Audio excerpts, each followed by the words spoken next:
Buenas noches, gracias por acompañar nuevamente el espacio Mirada de Arte, un espacio en el que tenemos conversaciones sobre diferentes proyectos culturales, artísticos y todo lo relacionado con diferentes actividades, tanto en Guatemala como a nivel latinoamericano, procesos de investigación, procesos de trabajo cultural. Hoy es miércoles 22 de noviembre y son las 7 de la noche con 2 en Ciudad de Guatemala. Pasando a eso, vamos a presentar a nuestra invitada del día de hoy, con quien vamos a conversar sobre comida tradicional, sobre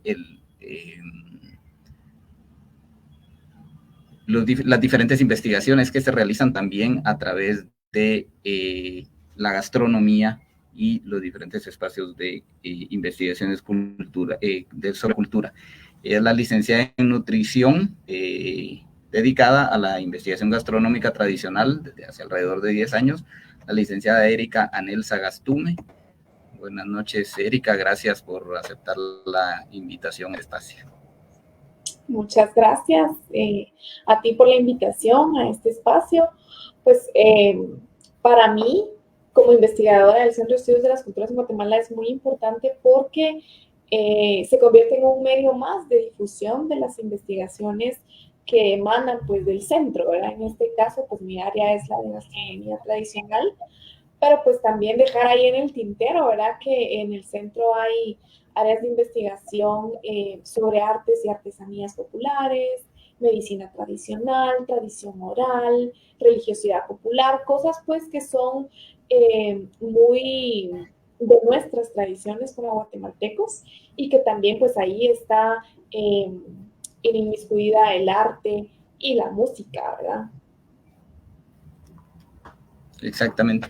Sí, exacto. Gracias, Erika. Gracias. Bueno, para las personas que son de Guatemala, porque bueno, este espacio, gracias a la virtualidad, tiene algunos avances a nivel latinoamericano también. Es el Centro de Estudios de las Culturas, es lo que antes conocíamos en Guatemala como el CEFOL, que era el centro, que era llamado el Centro de Estudios Folclóricos. Una de las cosas, ir aterrizando algunas de las muchas ideas aquí en esta charla, una de las cosas es la forma en la que refiere a ciertas a ciertos procesos culturales que se dan, porque bueno, ¿verdad? Estamos hablando de investigaciones que se realizan dentro de espacios culturales y que muchas veces hay dos factores aquí y que mencionaste. Uno es la difusión, porque la investigación, que cualquier investigación que se haga, si no tiene difusión, pues bueno, es una investigación nada más, pero no tiene difusión. Y luego la segunda es forma en la que esa investigación se transmite, cómo se difunde y cómo también se mantiene el respeto a las comunidades a las que uno se refiere. Entonces, hay algunos términos que nosotros, con los que mencionabas hace con términos con los que nosotros crecimos, ¿verdad? Platillos típicos y todo este tipo de cuestiones,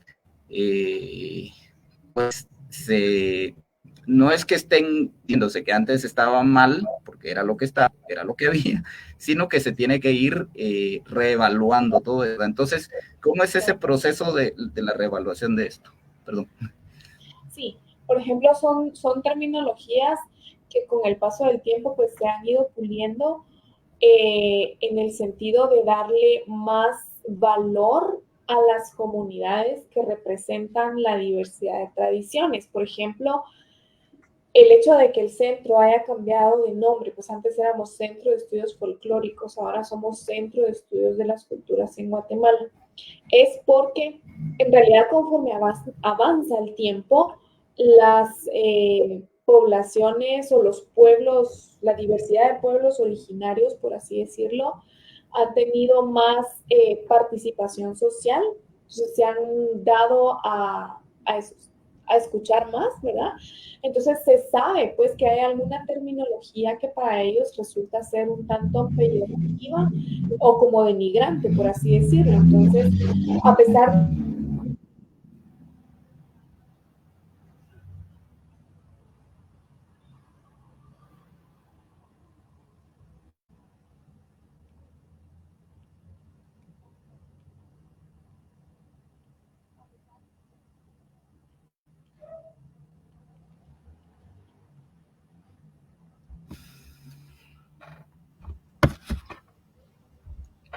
Aquí creo que tenemos una lamentable falla de transmisión que normalmente sucede en el internet, así que vamos a esperar a que Erika se restablezca su señal.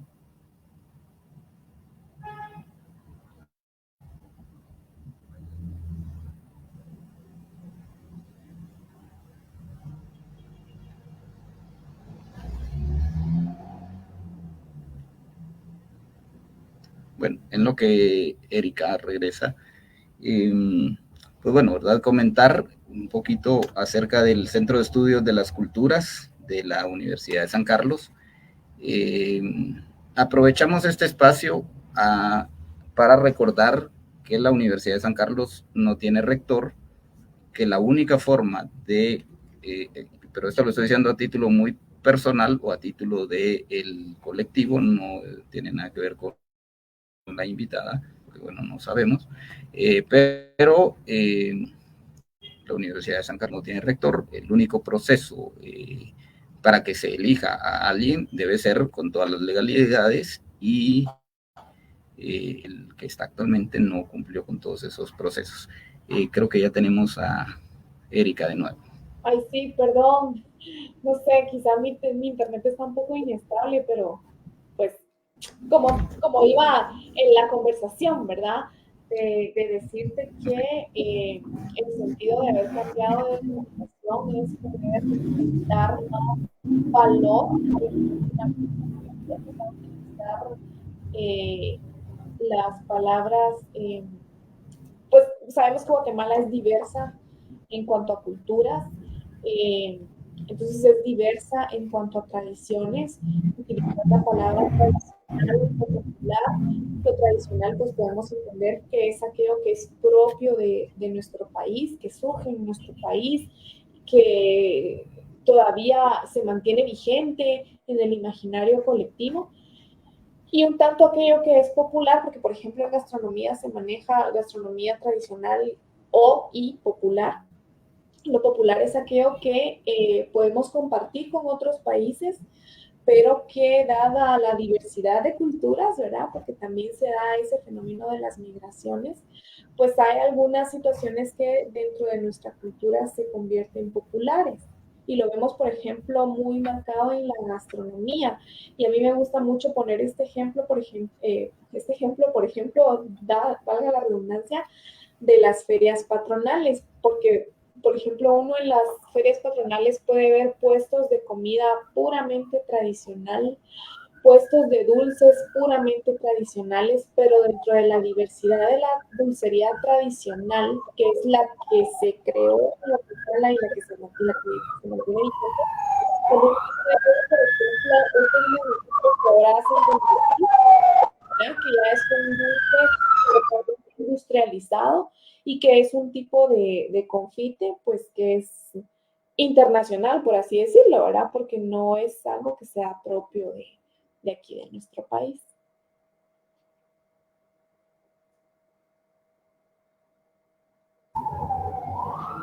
Gracias, Erika, perdón, es que dentro de la la tradición de estas entrevistas es que se oiga el ruido de una ambulancia o del que pasa vendiendo tamalitos y todo eso, entonces por eso tuve que bajar el volumen, pero exacto, exacto, entonces esa ya es la tradición también. Bueno, justamente una de las cuestiones, o bueno, muchas de las cuestiones de las que vamos a ir hablando es cómo hay un vínculo social que se da entre muchas de las cuestiones que se generan, ¿verdad? Decíamos, la cocina o la comida forma parte de un elemento muy importante que a veces, y vuelvo a esto directamente a título personal, a veces se ha deslegitimado diciendo como no, cocina no tiene, tiene como un papel menor, entonces al tener un papel menor no es tan importante, pero la cocina y la comida tradicional habla de muchas cuestiones porque tiene muchos elementos relacionados. Entonces, ¿de qué habla la comida tradicional? ¿De qué nos habla la gastronomía tradicional de acuerdo a tu experiencia como investigadora? Sí, y eso es algo muy importante y que lo hayas tocado dentro de la conversación, porque si nos fijamos en la cocina o en la alimentación desde el punto de vista antropológico, pues sabemos que la antropología es esa ciencia que estudia al hombre y su conducta ante el universo, ¿verdad? Por así decirlo. Yo, como mi formación, pues soy nutricionista, ¿verdad? Entonces, ver a la alimentación desde ese punto de vista antropológico como un fenómeno social, como algo que nos cuenta historias y no solamente como los alimentos, digamos, no solamente como el simple, no, pues no simple porque no es simple, pero sino como algo que ingerimos y que nos sirve para nutrir nuestro cuerpo y para poder sobrevivir. Entonces, desde el punto de vista antropológico, la cocina pues nos habla, nos cuenta historias, ¿verdad? Y no solamente es presentar platillos a la mesa porque necesitamos comer 3 tiempos al día, todos los días de nuestra vida para poder sobrevivir, ¿verdad? Definitivamente cuenta historias. Nuestra gastronomía es una fusión de culturas. Hay que recordar, a mí esto sí me gusta recordarlo mucho cada vez que platico, ¿verdad? Sobre gastronomía guatemalteca. En la cocina de Guatemala hay una fusión de culturas y está bien marcado entre los ingredientes, aquellos ingredientes que son puramente nativos mesoamericanos.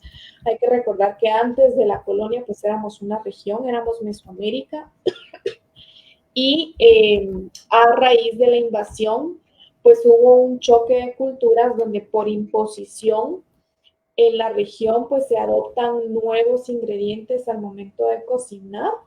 Y también recordar que los invasores europeos estuvieron bajo el dominio árabe durante 8 siglos, entonces ellos también traían un sincretismo cultural dentro de sus tradiciones alimenticias. Al llegar a la región mesoamericana tuvieron que pues adaptarse a lo que encontraron disponible, pudieron continuar con cosechas porque encontraron suelos fértiles que fueron aptos para poder, por ejemplo, tener siembra de trigo, por así decirlo, ¿verdad? Porque, por ejemplo, para el mesoamericano lo que era la tortilla, para ellos era la harina, ¿verdad? Como el pan.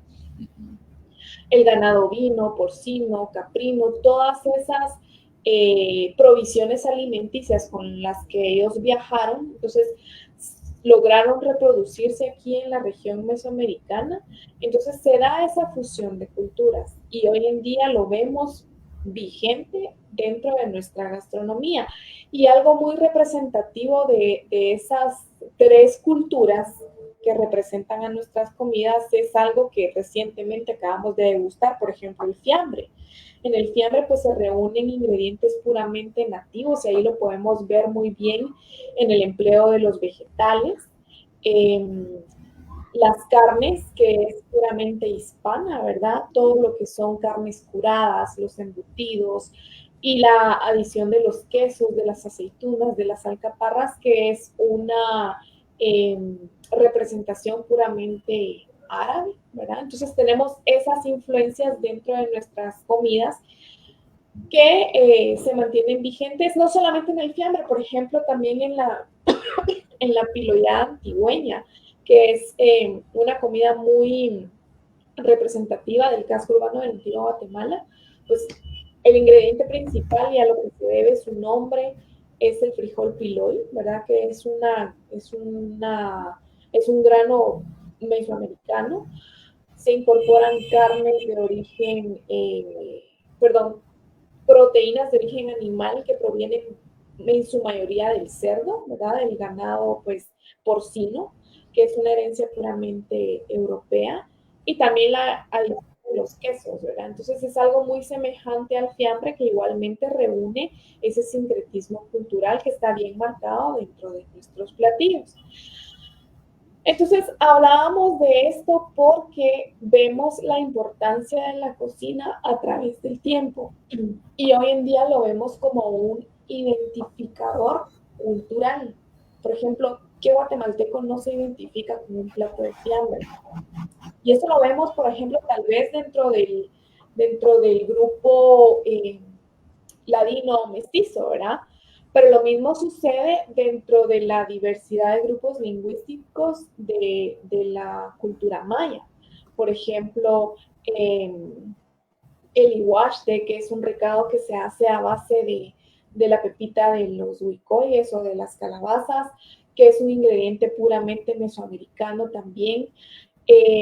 La variedad de productos alimenticios que se pueden elaborar con maíz, que el maíz en realidad es algo muy importante en nuestra gastronomía, en todos los estratos sociales, porque de igual manera, pues, ¿quién no come tortilla, verdad? ¿Quién ahorita para las fiestas de fin de año no come tamal?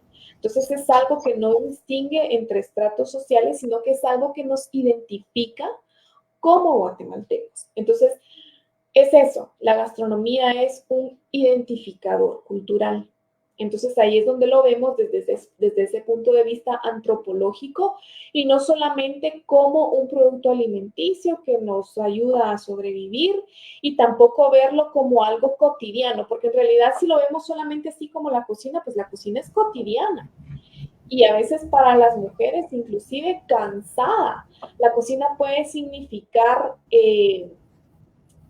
para mucha gente, para muchas mujeres, una fuente de trabajo y para otras, pues que de plano, aunque no quieran, es el diario vivir, ¿verdad? Porque pensar qué vamos a comer, cómo lo vamos a preparar, cómo lo vamos a servir, con qué lo vamos a acompañar, pues es el diario vivir.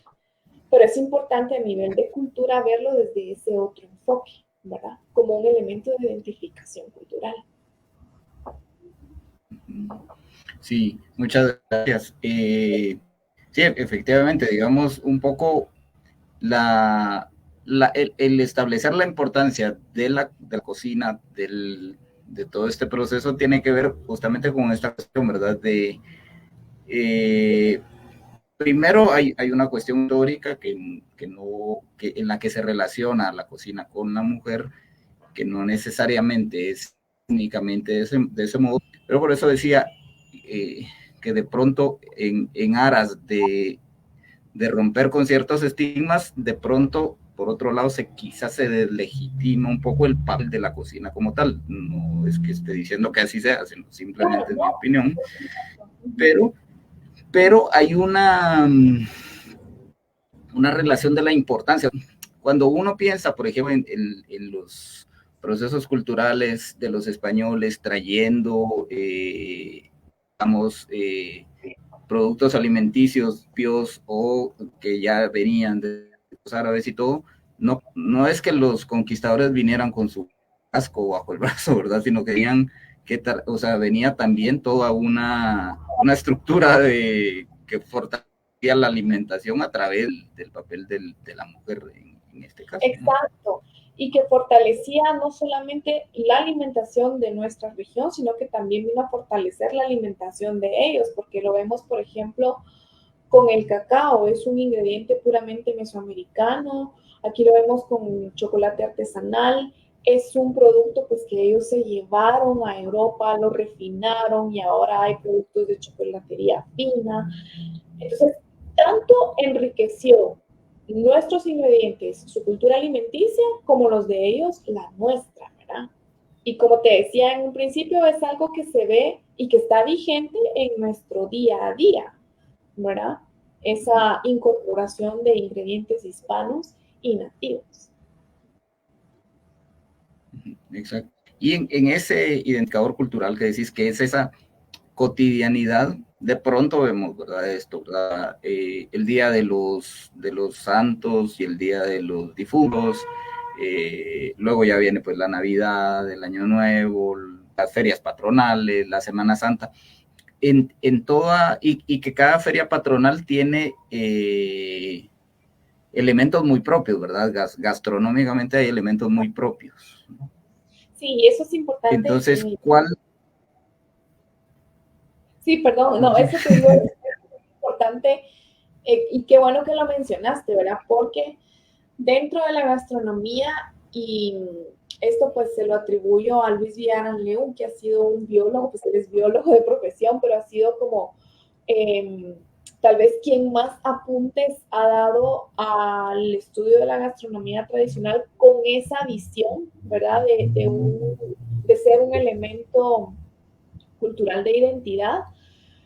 Él agrupa a la gastronomía, por ejemplo, en platillos cotidianos, en platillos festivos, en platillos sagrados, porque, por ejemplo, para muchas comunidades de la cultura maya, eh, cuando hay sí ferias patronales o algunas celebraciones religiosas, y esto se da más que todo a nivel de cofradías, hay algunos alimentos que se utilizan para las festividades que ellos realizan, ¿verdad? Hay bebidas específicas, por ejemplo, recuerdo yo que alguien me comentaba que en Chiquimula utilizan el chilate, que es un atol a base de maíz, es un atol como de 3 cocimientos, pero tiene esa connotación de ser una bebida sagrada para las cofradías de algunas comunidades de Chiquimula porque es una bebida representativa en el momento en el que ellos tienen sus actividades religiosas, ¿verdad?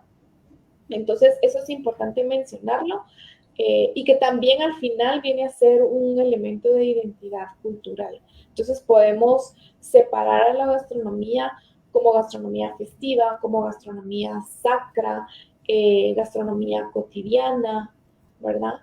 Y la festiva, por ejemplo, que es ahí donde entra lo de las ferias patronales.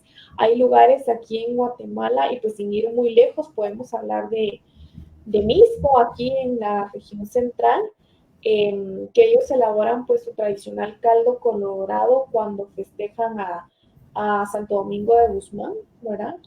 En sus celebridades en agosto, ¿verdad? Se prepara el caldo colorado, se ofrece al santo, la cofradía es la encargada de prepararlo, obviamente ya es un elemento muy tradicional y popular dentro del pueblo de Misco, ¿verdad? Que no solamente la cofradía lo prepara, sino que lo puede preparar quien guste de comer caldo colorado en su casa, ¿verdad? Entonces eso, como te decía, es importante, ¿verdad? Hacer esa distinción entre la variedad de platillos guatemaltecos que existen. A veces cuando pensamos en gastronomía tradicional, y esto le pasa a mucha gente, por ejemplo, ¿qué se nos viene a la mente? Aquellos platillos que ya tienen una declaratoria patrimonial por el Ministerio de Cultura y Deportes. Estamos hablando del caquic, del pepián, del jocón, de los plátanos en mole, del chocolate artesanal, del fiambre, que ya tienen ese título de patrimonio intangible de la nación. Pero en realidad, pues la gastronomía guatemalteca es muy diversa y quizá por eso mismo ahora se han dado por hacer declaratorias más que todo de los conocimientos y de los procedimientos y no solamente de una receta estándar, porque al final cada que cocina imprime ahí sus destrezas, su creatividad, su sazón, ¿verdad? Los platillos van a ser diferentes, puede ser siempre se puede preparar caquic, digamos, pero o sea, sabemos que el plato es el caquic, pero el sazón puede ser diferente, ¿verdad? Aunque los ingredientes sean los mismos. Entonces, precisamente por eso pues, la gastronomía es tan diversa, ¿verdad? Es pura creatividad culinaria. Exacto. Y en todos estos saberes, y esto lo podría decir mejor alguna persona migrante, por ejemplo, hay una connotación que tiene que ver con el sentido de identidad y de empoderamiento cultural, ¿verdad? Porque, digo, menciono a los migrantes porque normalmente cuando viene un migrante y se devuelve a Estados Unidos, digo Estados Unidos, que es el lugar al que viene. Entonces, viene el chiste este de que lleva la maleta llena de comida, de comida tradicional o de los productos que son la base para hacer un plato tradicional en donde esté. Claro. Entonces también pensaba, digamos, el hecho de que hay una mezcla, digamos, hay una mezcla de situaciones, porque, por ejemplo, las ferias patronales están asociadas con la religiosidad popular o con la religiosidad, y esa religiosidad implica que, por ejemplo, el día de la fiesta se haga la comida tradicional de un modo más amplio y todo, pero también todo eso cuenta, digamos, tiene que ver un poco incluso con la tradición oral, porque la comida se va heredando, o sea, todo el proceso se va heredando a través de la práctica, de la sazón y de la sazón, ¿verdad? También eso de que no, porque la decía que se le tenía que echar tanto de sal porque si no, no solo era malo o no solo quedaba tal, sino que también podía no funcionar, digamos, como tal, ¿verdad? Entonces, de la tradición oral también hay algo muy importante y relacionado con la gastronomía. ¿Cómo has identificado esa relación en toda la investigación? Sí, mira, por ejemplo, poder determinar la temporalidad de la creación de un platillo es algo difícil, porque, por ejemplo, yo entrevisto a mujeres, tal vez en su mayoría, te podría decir de la tercera edad, porque busco que se puedan preservar platillos muy arraigados dentro de una comunidad, que ahora pues por tanta cosa de la globalización, por así decirlo, las generaciones jóvenes ya no las consumen, ya no las conocen, ya no les dan tanta importancia como, por ejemplo, los abuelos. Entonces, te decía esto de poder establecer la temporalidad de la creación, porque ellas me dicen, o sea, esto ya lo preparaba mi abuela. ¿Quién le enseñó a la abuela? Pues probablemente la mamá, ¿verdad? Y así, o sea, es pura, ahí sí como tú decís, es pura tradición oral, es algo que viene de generación en generación y definitivamente esa característica de ser generacional es lo que lo hace una tradición, ¿verdad? Entonces, la cocina pues cuenta historias. Ahí vamos a lo del inicio, ¿verdad? Que cuenta historias, es generacional.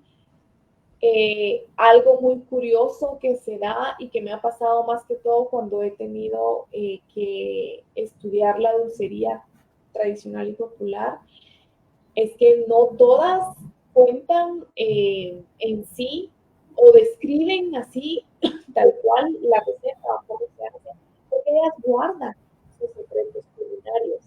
Es algo que se da mucho en generaciones antiguas, ¿verdad? De guardar esos secretos, o sea, no dar el secreto culinario para que pues no me copien o no sepa igual, Obviamente hay mujeres muy habilidosas que al momento pues de probar algo pueden desglosarle a uno los ingredientes, verá, esto tiene esto, tiene esto, tiene esto, se percibe esto, y entonces ahí sí que quien sabe cocinar con el hecho de probar una receta la podría replicar, obviamente poniéndole su sazón, ¿verdad? Pero sí, definitivamente la cocina es pura tradición oral. Que antes tal vez se daba, pienso yo, más esta situación de los recetarios, de anotar las recetas. Pues no quiere decir que ahora no se dé, ¿verdad? Pero es que como ahora, digamos, allá hay tantas cosas que si uno quiere hacer algo lo puede descargar de internet.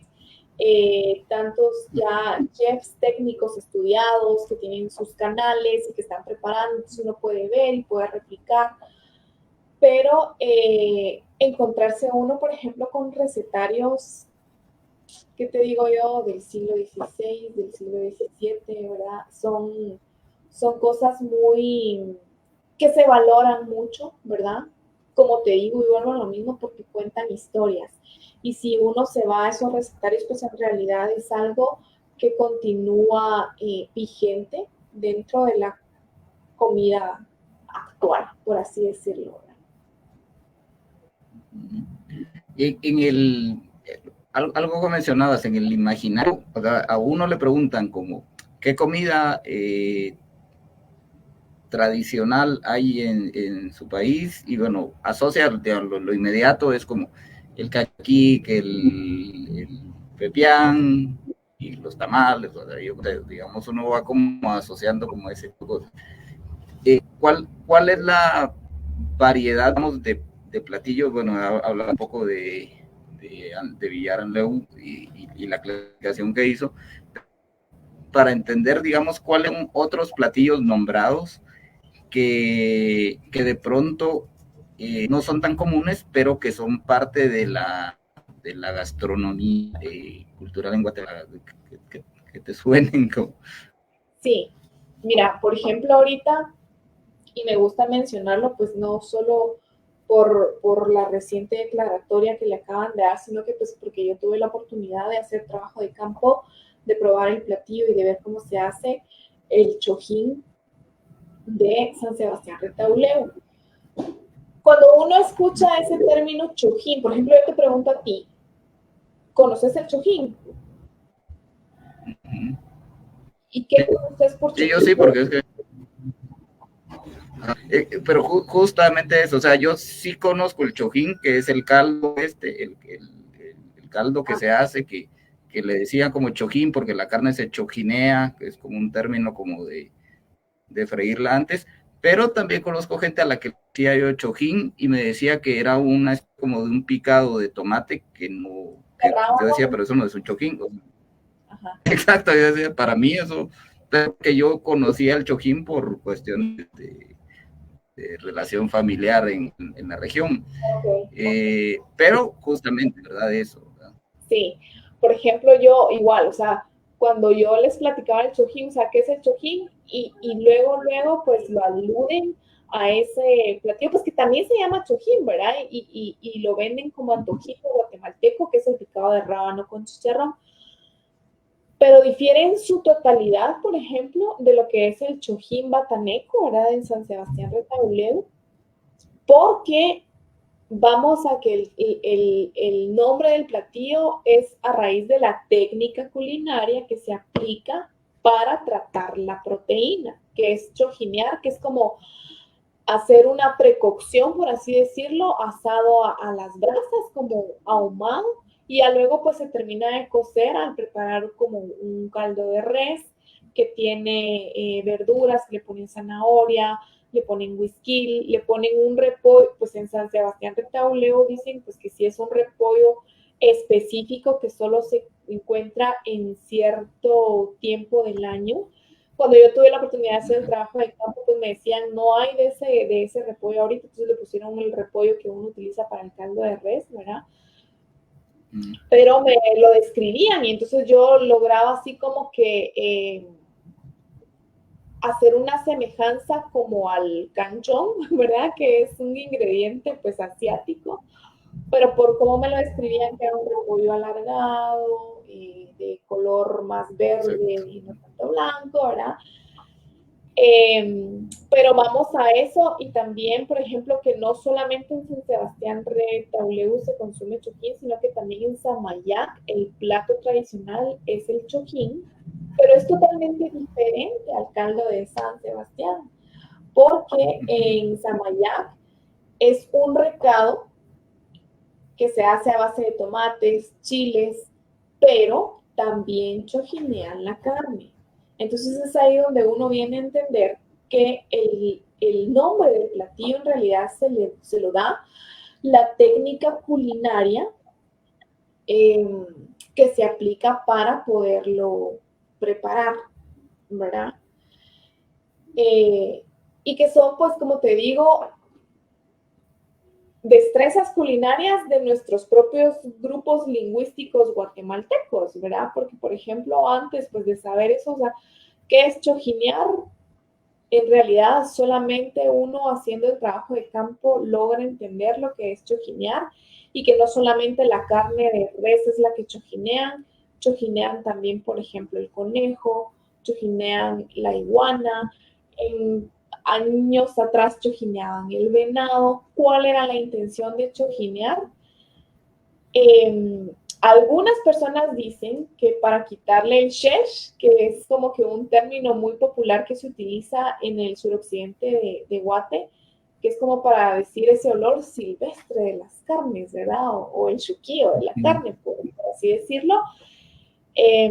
Pero también se utiliza como un preservador de las carnes, porque hay que recordar que en las comunidades rurales, pues no en todos los lugares hay acceso a la luz o a electrodomésticos donde puedan refrigerar sus carnes, entonces lo que hacen es chojinearlas, porque es un método de conservación, almacenándolas, por ejemplo, ya chojineadas en hojas de sal o bijao, que es una hoja que también se utiliza para envolver tamalitos, se logra preservar por más tiempo en condiciones óptimas sin que logre o sin que llegue la descomposición por los microorganismos tan rápido, ¿verdad? Entonces, es también cuando uno va asociando y va viendo, pues que sí, el hombre mesoamericano, guatemalteco e inclusive hoy en día, pues es creativo, ¿verdad? Para poder preservar también sus alimentos y para poder cocinar. Y pues vamos al hecho de que Exacto. ya el Delfín es un botánico, ya es patrimonio cultural intangible de la nación, ¿verdad? Eh, es una receta pues que, como te digo, pues la replican muchas mujeres de la localidad, cada quien pues con sus sazones, pues es un caldo muy, muy sabroso donde se logra sentir ese sabor ahumado que le da esa técnica de chojinear la carne previamente a terminar su cocción en un caldo. Entonces sí tiene un sabor así bien característico, no es un simple caldo de res, ¿verdad? Ajá, exactamente, ¿verdad? Sí, exacto, ¿verdad? Ese sabor distinto que es como una carne asada, pero Ahumado. cuando uno se toma el caldo tiene ese saborcito de eso, ¿no? Sí, Pero justamente, ¿verdad? De esto, hay esfuerzos muy grandes comunitarios. Yo entiendo que Aurora Aquino, creo que es una Regina, de las personas que han liderado como todo este proceso sí, en San Sebastián Retaluleu. Y entonces es justamente eso, ¿verdad? El que desde la propia comunidad se genere como todo el proceso de preservación, de valorización y de reconocimiento de las costumbres y de culturas propias, ¿no? sí, mira, y en realidad yo veo que cada vez hay gente más interesada en poder preservar ingredientes y técnicas culinarias ancestrales. Por ejemplo, yo recientemente estuve en un certamen que se hizo en Tacalicabaj, pues Tacalicabaj también ya es por parte de la UNESCO un patrimonio, ¿verdad? Donde, por ejemplo, uno va al parque de Tacalica y ahí uno puede ver que hay diferentes ingredientes propios de la región, por ejemplo, hay cacao, hay pataste, hay mazapán, creo que le dicen a otra fruta. Pero lo que te quiero contar, pues, es de que se realizó un certamen donde, pues, chicos estudiosos de la gastronomía o que estudian para cocineros, para chefs, tenían que idear un plato utilizando los ingredientes propios de la región, ¿verdad? Y que lograran representar el parque de Tacalica. Entonces, como te digo, esto uno logra darse cuenta pues que cada vez hay gente más interesada en dar a nuestras tradiciones, a lo propio, a lo que se cosecha en la localidad. Y pues que en realidad la gente es ingeniosa, ¿verdad? Y es bonito ver que ahora no solamente la mujer es importante de la cocina, porque en este certamen, te digo, o sea, habían 6 participantes, de los 6 participantes, una era mujer, los demás eran hombres. Entonces, también se ve, ¿verdad?, que el hombre ahora participa dentro de la cocina. No solamente en la actualidad, por ejemplo, yo tuve la oportunidad de hacer trabajo de campo en San Luis Jilotepeque con la cultura Pocomam, porque ahí pues convive el grupo lingüístico Pocomam, San Luis Jilotepeque, Jalapa. Cada vez que se celebra un matrimonio dentro de la comunidad Pocomam, ellos preparan un platillo que se llama sucus, que básicamente consiste en hacer un pinol de maíz, un pinol salado, o sea, doran el maíz, lo muelen a manera que quede como pinol le dicen, o sea, no es una harina tan fina, sino que es una harina un poquito más entera. Hacen un recadito a base de tomate, de chiles.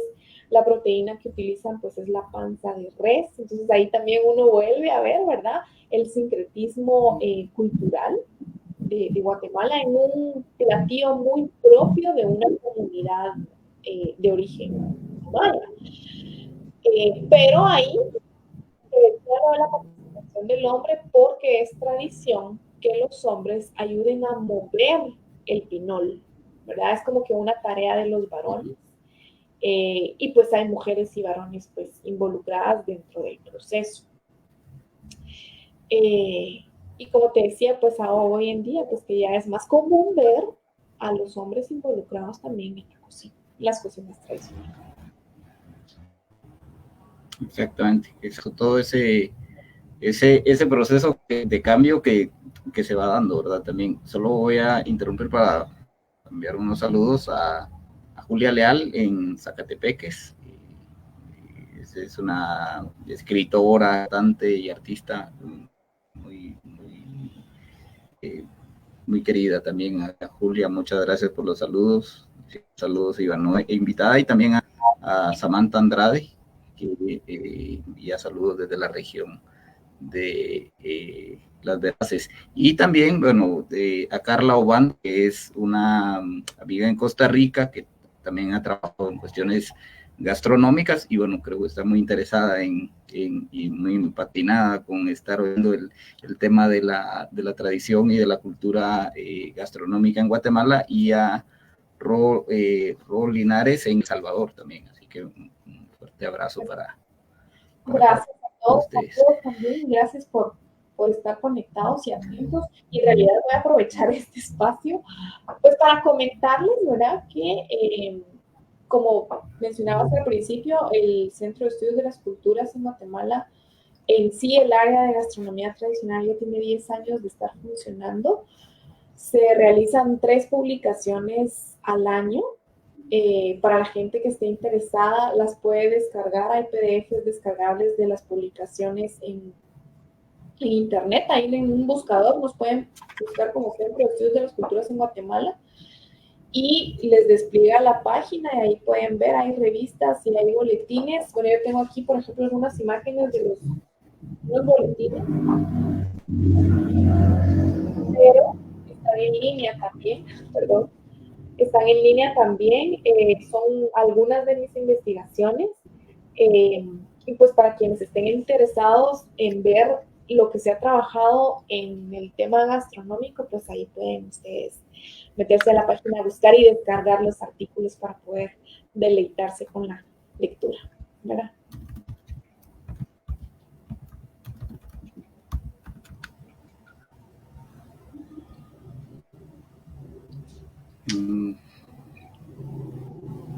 Gracias. Bueno, la página es esta, es ceseg.usac.edu.gt. Bueno, ahí pueden acceder a esa página. Una de las cuestiones de las que queríamos conversar era en relación también, por ejemplo, con el papel con alguna de tus investigaciones basadas en los dulces tradicionales de Amatitlán, y también el eje transversal o la relación directa con el papel de la mujer en la elaboración de estos dulces y de esta forma de gastronómica, cultural. Sí, ese trabajo de investigación yo tuve la oportunidad de hacerlo en el 2020. Cabal, o sea, yo había terminado, tuve la suerte de terminar mi trabajo de campo antes de entrar al confinamiento, ¿verdad? Que me obligó de la pandemia, ¿verdad? Y sí, lo titulé así como la labor femenina porque la dulcería tradicional sí es muy característica de un trabajo femenino. Por ejemplo, uno va a las playas del lago, a los puestos de venta de dulces tradicionales y pues son mujeres las que están vendiendo. Comúnmente son las mismas que los producen y las mismas que tienen sus puestos y salen a vender. Sin embargo, o será, digamos, también el fenómeno. Por ejemplo, hay una señora de apellido Carpio, que es la que hace las botellitas de miel, botellitas en algún tiempo, porque ya ahora pues hace diferentes figuritas, que angelitos, que ositos, diversidad de figuritas, pero ella pues le legó el conocimiento a su hijo. Su hijo sí estuvo trabajando con ella, pero en el sentido de la comercialización, porque ella inclusive distribuía sus botellitas de miel para una tienda de dulcería tradicional aquí en el casco urbano guatemalteco, en la zona 1. Entonces el hijo era el que estaba encargado, por ejemplo, de esa comercialización. Me parece que es hijo único, entonces ya cuando yo tuve la oportunidad de ir a hacer entrega de la publicación, que te digo fue el año pasado, del 2022, pues ya él me contó que ahora él también estaba ayudando a su mamá porque prácticamente pues el negocio le iba a quedar a él, entonces tenía que involucrarse en la elaboración de las botellitas de miel y pues ahora él también las está haciendo y es un caso muy bonito, ¿verdad? Porque es donde se ve que también el hombre se involucra dentro de algo que ha sido propio de la mujer, por así decirlo, ¿verdad? Y pues como te decía, sí lo titulé así como la labor femenina porque son mujeres las que lo producen, lo comercializan y que transmiten su legado comúnmente a las mujeres, a las hijas mujeres, ¿verdad? Que son las que siguen con esa tradición. Muchas gracias. Sí, ahí, digamos, es interesante como toda esa vinculación que se va generando desde a través, por eso decíamos, a través de lo que nos parece cotidiano, como sí, alimentarnos, comprar un dulce, pero atrás de todo eso, atrás de toda esa cotidianidad, hay toda una serie de elementos sociales y culturales que son muy relevantes, que es muy necesario dar a conocer, porque bueno, en parte lo que decíamos, excelente y nunca voy a juzgar yo que se hagan investigaciones, trabajo antropológicos, arqueológicos, sociales, pero si esas investigaciones no se promueven, no se divulga el conocimiento de una forma accesible a la gente, pues entonces la investigación, como investigación está muy bien, pero más allá de tener un impacto social, pues no. Sí, no pasa nada, pues, o sea, no nos sirve de mucho que se quede en papel.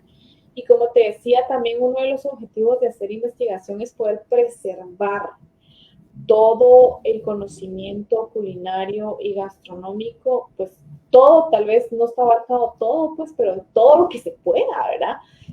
Hacer, poderlo preservar, porque como te digo, o sea, al final son elementos de identidad cultural, algo que nos identifica y nos define como guatemaltecos, y que son pocos los casos en los que las personas no lo comparten, ¿verdad? O sea, la verdad, se muestran siempre muy anuentes a poder contar, a poder compartir cómo aprendieron, cómo lo hacen. Y sí es un poquito triste ver que ellas mismas dicen ahora que, por ejemplo, los nietos ya nos interesan. No solamente estoy hablando de la gastronomía, hablemos también, por ejemplo, de los idiomas mayas.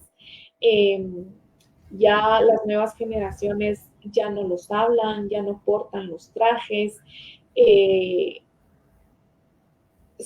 sí que son otros fenómenos sociales, ¿verdad? Porque lo ven como algo muy clasista, por ejemplo, que porten un traje, y en realidad así es, o sea, si portan el traje, si hablan su idioma, viene otra serie de factores que también como personas los afecta, pero si lo vemos del otro lado, pues son identificadores culturales que se van perdiendo, ¿verdad? Idiomas que ya muy poca gente lo habla, más que todo las mujeres de la tercera edad.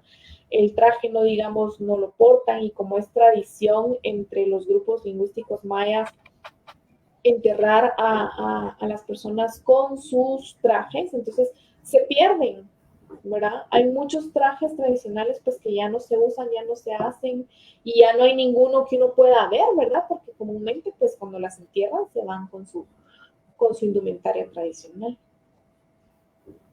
Exacto. Sí, eso, ¿verdad? Hay una serie de elementos, digamos, en todos estos procesos de participación comunitaria.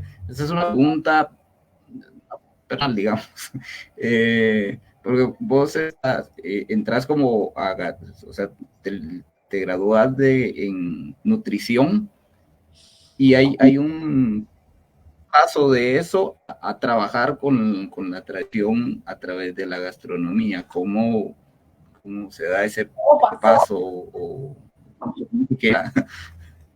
Sí, mira, o sea, en realidad te digo, o sea, yo estudié nutrición y yo me veía pues, en clínica, atendiendo pacientes, era lo que a mí me gustaba, pues sí ejercí la clínica, muy poco tiempo, te digo.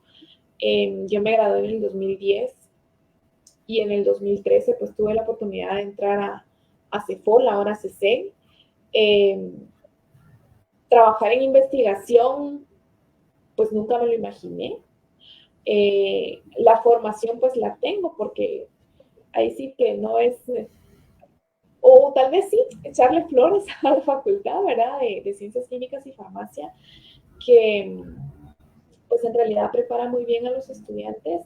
En cuanto a la experiencia en investigación también, obviamente es otro tipo de investigación, porque es investigación como más cuantitativa y no tanto cualitativa. Pero pues tuve la oportunidad de entrar al CEFOL en la época donde todavía estaba el licenciado Celso Lara. Pues él me dio la oportunidad, me abrió el espacio. Buscaban a alguien que se pudiera dedicar a la investigación de la gastronomía tradicional. Entonces, pues él creía, ¿verdad? Por el perfil que yo tenía, que podía desempeñarme en el área. Sí fue muy claro, te digo, en ese momento en decirme que él quería que fuera una investigación con esa visión de ser un identificador cultural y no solamente una recopilación de recetas y publicar un recetario. O sea, él no quería eso, él quería así como que sí un estudio más histórico, más antropológico, que es en realidad el tipo de investigación que en el centro se hace y que yo pues tuve la oportunidad de desempeñar. Pues en un principio, pues sí te digo, me costó, pero la verdad es que los compañeros fueron muy anuentes, ¿verdad? En poderme orientar en cuanto al trabajo y pues hasta la fecha ahí estoy. Bueno. No, preguntaba por eso, ¿verdad? Porque como tal,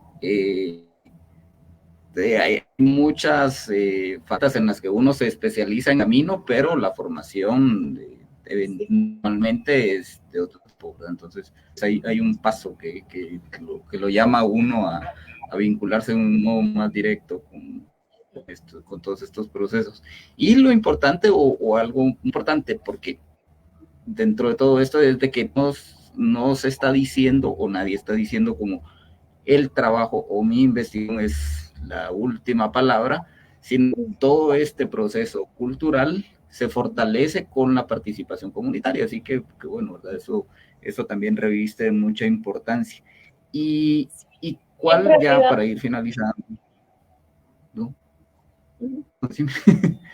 No, lo que te quería decir yo es que también, digamos, desde la investigación, pues también se puede ver las temporalidades, la frecuencia de consumo de ciertos alimentos y que sí son patrones culturales que se deben de respetar, ¿verdad? Y poder orientar una alimentación, o sea, pensándolo así como nutricionista, poder orientar una alimentación sin alterar esos patrones culturales de consumo que tiene la diversidad de comunidades guatemaltecas.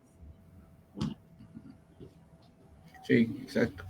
Iba a decir que cómo, cuál es la importancia o qué tanta participación comunitaria hay en las investigaciones que ha realizado y por qué es tan importante que haya participación comunitaria directamente. Tiene que haber participación directa, definitivamente, ¿verdad? Porque no es hacer una investigación puramente documentada en textos, sino que es a raíz de la voz de las propias comunidades. Te digo, a mí me gusta mucho aplicar la técnica del grupo focal, donde, por ejemplo, voy a la comunidad, hago como que un estudio exploratorio, es ponerse en contacto con portadores claves. Este grupo focal pues es reunir a cierto número de mujeres donde pueda yo hacer una entrevista estructurada, pero como una conversación abierta, ¿verdad? Por ejemplo, lanzar la pregunta y todas van contestando según sus conocimientos. Entonces, te digo, la participación de la comunidad tiene que estar, es importante. Eso es lo que le da valor también a nuestras investigaciones dentro del centro. Y como te digo, o sea, no solamente se queda en papel, tratamos de difundir los conocimientos, participación a congresos, regresamos a la comunidad con la publicación, con las mismas personas que nos colaboraron para que ellas vean el resultado del trabajo en lo cual ellos participaron, ¿verdad? Entonces, definitivamente, si no hay participación comunitaria, no puede haber investigación de este tipo. Exacto. Y luego eso es muy importante, el respeto el trabajo de investigación se ha podido dar a través de esa participación y entonces como una forma de respeto la presentación de resultados, incluso de forma accesible a la comunidad, porque bueno, a veces uno lleva un informe técnico dedicado a la academia y bueno, la comunidad no se lo va a entender. Entonces, exacto, ¿no? Y mira, en realidad, pues la redacción, eso es algo que se cuida mucho en la redacción de nuestros artículos también, que sea una redacción amigable, entendible, porque estamos dirigiéndonos a todo público, ¿verdad? Nos pueden leer niños, nos pueden leer adolescentes, nos pueden leer académicos, que son textos pues bastante comprensibles y pues que rescatan nuestra cultura tradicional. Perfecto. Y entonces, bueno, eso es como una cuestión dicha, de, digamos, la cotidianidad, lo que nosotros vemos como cotidiano o lo que se ve como cotidiano, permite, digamos, también conocer muchos elementos, digamos, a través de la gastronomía, pues bueno, se van identificando algunas cuestiones como el maíz, el papel que el maíz está dentro de las comunidades, la relevancia cultural, la relevancia religiosa, o sea, todo este tipo de elementos. Y por eso es muy importante no, digamos, como para la oración, entender que el valor de todo lo que se está realizando, no dicho o no visto como algo como, bueno, no, estoy en la cocina, no, soy el que hace tal cosa, lo que tiene toda una relevancia y hay un papel muy importante en cada una de las cuestiones que uno realiza. Por cuestiones de tiempo, bueno, también por tiempo, ya iremos terminando un poco.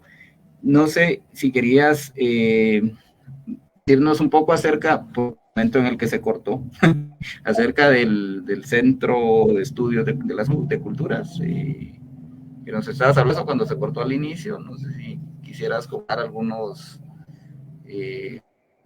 datos breves de qué es el Centro de Estudios. Bueno, digamos, sí, el Centro de Estudios de las Culturas en Guatemala, anteriormente te digo, desde el año 2019, que fue cuando cambiamos de nombre, pero desde su creación hasta el 2019, por si están familiarizados más con el CEFOL, los Centros de Estudios Folclóricos, pues somos lo mismo, solo cambiamos de nombre, precisamente por lo que tal vez no se logró escuchar. Ese término folclórico, ¿verdad? Que viene a ser para nuestras comunidades un tanto peyorativo, y también pues entender que hoy en día en Guatemala convergen diversidad de culturas. No solamente estoy hablando del grupo lingüístico maya, xinca, garífuna, mestizo, o sea, hay tanto migrante ahora, vemos otras religiones también, o sea, es multicultural, ¿verdad? Guatemala ya es multicultural. Hay situaciones también que se van popularizando, que tal vez no surgen aquí en Guatemala o que se consideren puramente guatemaltecas, pero sí ya son populares porque pues las vemos dentro de la cotidianidad. El centro tiene más de 50 años de funcionamiento, ¿verdad? Y siempre desde su creación sus objetivos han sido pues la preservación de las culturas y de las tradiciones populares guatemaltecas. Sí. No, pues muchísimas gracias,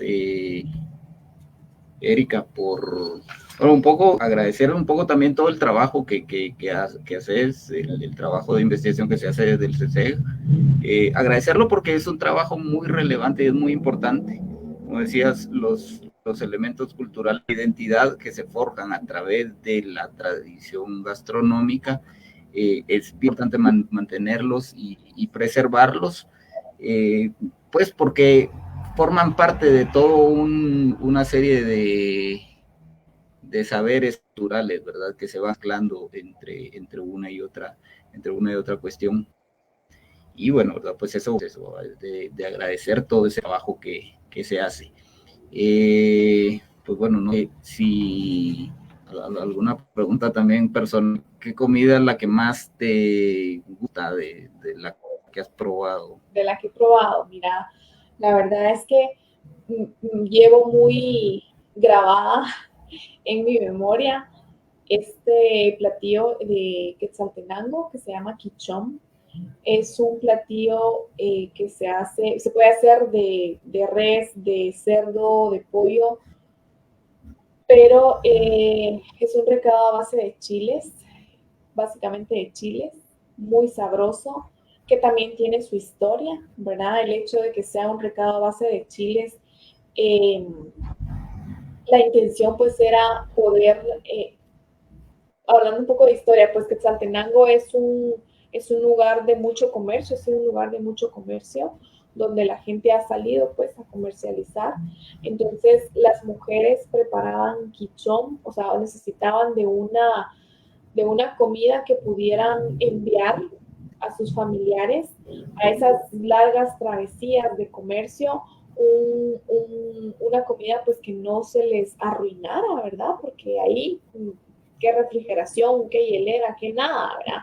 Entonces el hecho de hacer un recado a base de chiles también ayuda pues a conservar los alimentos. Los chiles tienen esa propiedad de ser un conservante. Y pues se das cuenta pues que lo envolvían en tusa, lo mandaban pues tortillas o tamalitos y era con lo que se comía. Y pues que ahora pues es uno de los platillos tradicionales también de Quetzaltenango, el muy sabroso. Ahora lo acompañan pues con tortilla, con arroz, ya lo han como que gourmetizado un poquito también, pero también se sigue siendo muy tradicional. Su recado es molido en piedra, y ha sido uno de los procesos que me ha gustado. La verdad es que todos me han gustado mucho documentarlos, pero tal vez ha sido uno de los que más recuerdos tengo. Y la comida es muy sabrosa, entonces cuando tengan oportunidad de ir a Shela, busquen el quichón. Bueno, no, bueno, eso también es importante, la recomendación, porque lo que decíamos, ¿verdad? A veces en nuestro imaginario solo hay, pues, lo que nos sabemos desde antes, cocón, pepián, caquic, pero reconocer la diversidad, reconocer el empoderamiento o fortalecer el empoderamiento cultural a través de la diversidad de valoraciones a cada uno de los elementos propios de cada una de las regiones. Antes de retirarnos, pues decir, bueno, pueden visitar la página de cc.usac.edu.g. Bueno, ahí pueden ver las investigaciones que se han generado y todo lo que decía Erika, pues también los PDF y todo. Y bueno, este es un aviso parroquial. Si pueden seguir la página de Instagram de @cecinails96, chica que hace uñas acrílicas y todo ese tipo de cuestiones muy bonitas para las personas que necesitan ese servicio, pues bueno, ¿verdad? Pueden buscarle en la página de Instagram a Cecil96 y bueno, seguir nuestras redes como en Facebook, YouTube o Instagram, Colectivo Arranca Cebollas, suscribirse para participar o para poner diversos temas como este tan interesante que tuvimos hoy con la investigadora, la licenciada Erika Sagastume, ahora del CC de la Universidad de San Carlos.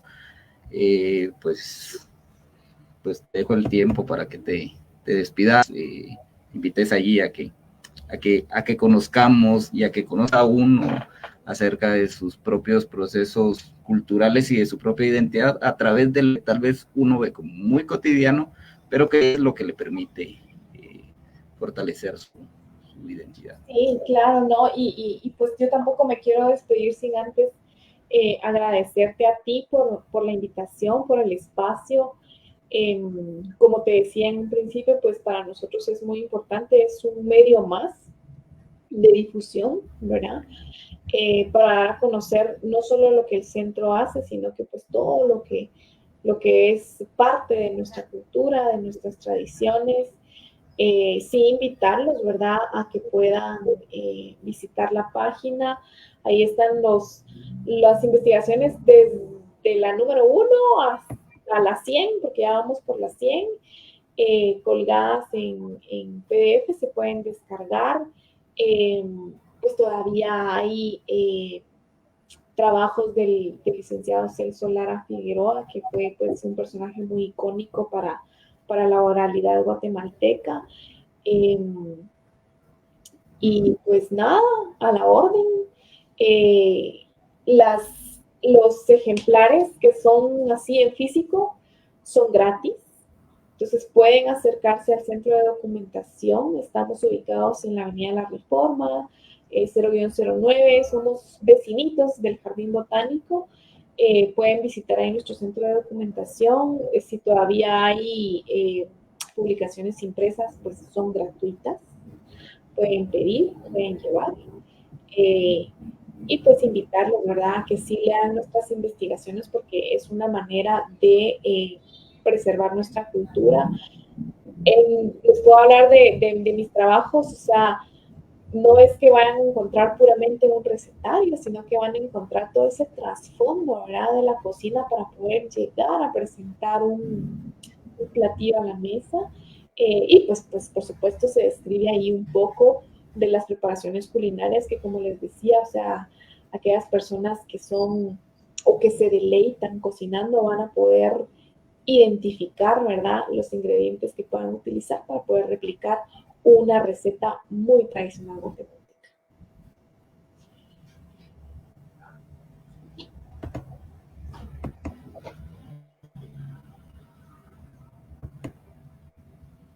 Sí, así que bueno, no, muchas gracias. Sí, igual, ¿verdad? Lo valioso de las investigaciones de Celso Lara, de Arribillaga, que ahí ahora en el CES, a la par, sí, del Jardín Botánico, entrando en la reforma. Así que bueno, Erika, muchas gracias por tu tiempo. Ha sido una plática muy enriquecedora. Esperamos contar con vos en algún momento cuando haya una patronal y que podamos aprovechar para también conocer todos esos saberes desde los procesos culturales. Y bueno, ¿verdad?, a todas las personas que han visto la entrevista. Un saludo también a Elder Exvedí Morales Mérida, otro escritor, un poeta que nos saluda con mucho cariño desde Huehuetenango, también con un conocimiento muy grande acerca de la cultura de la región. Así que bueno, pues a todas las personas que han visto la entrevista, pues la pueden replicar, compartirla, eso ayuda mucho también, compartir las entrevistas a otras personas a que las puedan ver y aprovechar, digamos, todo el enorme conocimiento que hoy compartimos con la licenciada Erika Sagastume, investigadora del Centro de Estudios de las Culturas de la Universidad de San Carlos. Erika. Muchas gracias y que descansen, que pasen feliz noche, y si pueden replicar la entrevista, pues enhorabuena, ¿verdad?, hacerlo. Bueno, muchísimas gracias, nos vemos en una muy pronto.